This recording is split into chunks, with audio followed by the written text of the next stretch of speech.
EMDR distinguishes between social issues, individual issues, and intrapsychic issues, as any comprehensive psychotherapy should.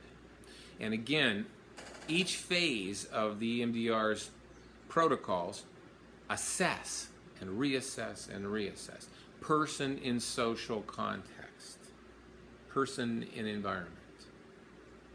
It's not just intrapsychic, because we have various alternative protocols, and we'll talk about those advanced and alternative protocols in other of our sessions, which deal with person in social context.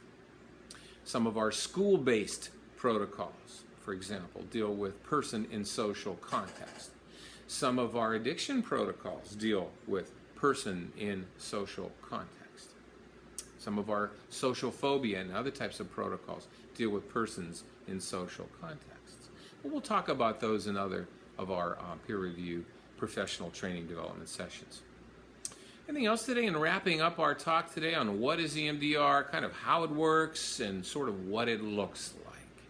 Who's it for? This is a broad topic today. There'll be more. But are there time frames for preparation phases? Preparation phases are always in the beginning, and they could last years. Years, okay. It's individual. Prior to... Moving on to the later phases, 3 and beyond phases. And we'll talk, and again, take a look at the website, thegreenwill.org, and look up EMDR, and you'll see a nice little illustration there on the phases. And you can kind of see.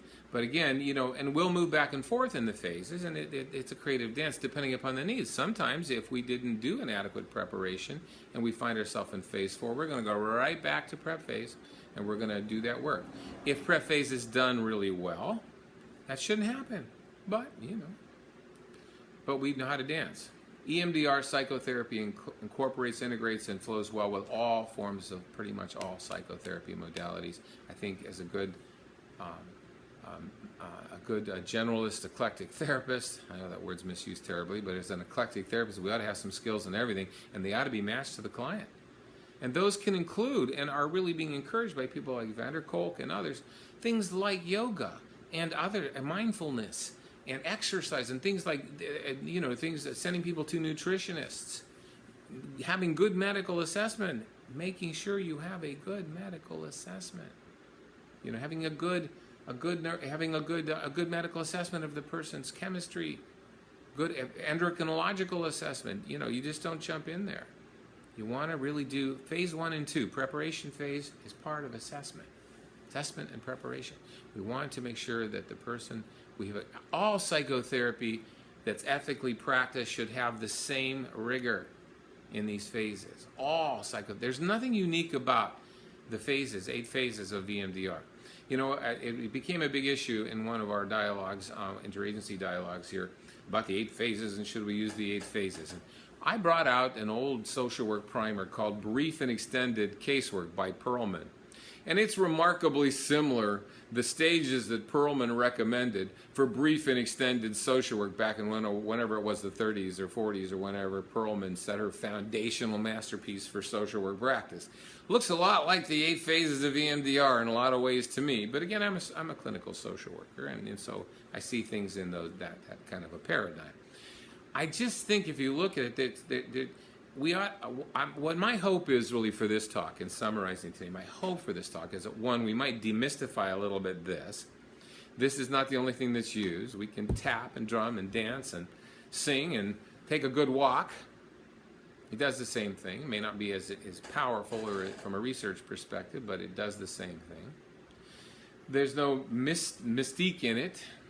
Okay, we don't really know for sure, but you know, we do know that it may stimulate the brain, and it may distract and break up operating memory. Bring a nasty memory into the present and operating system, we chop it up. Take it from the brush pile to the wood pile. Kathleen Martin. We are hopefully talking about that. You know, who it might be useful for or not. Probably various phases of it are useful for everybody, like any good psychotherapy. Most people can benefit from some aspect of it. Psychoeducation and preparation, regulation training. It's about memory. It's about processing memory. And I would wrap up also too, is once we have effectively processed memory and done our preparation work, it's also all about time. Time orientation.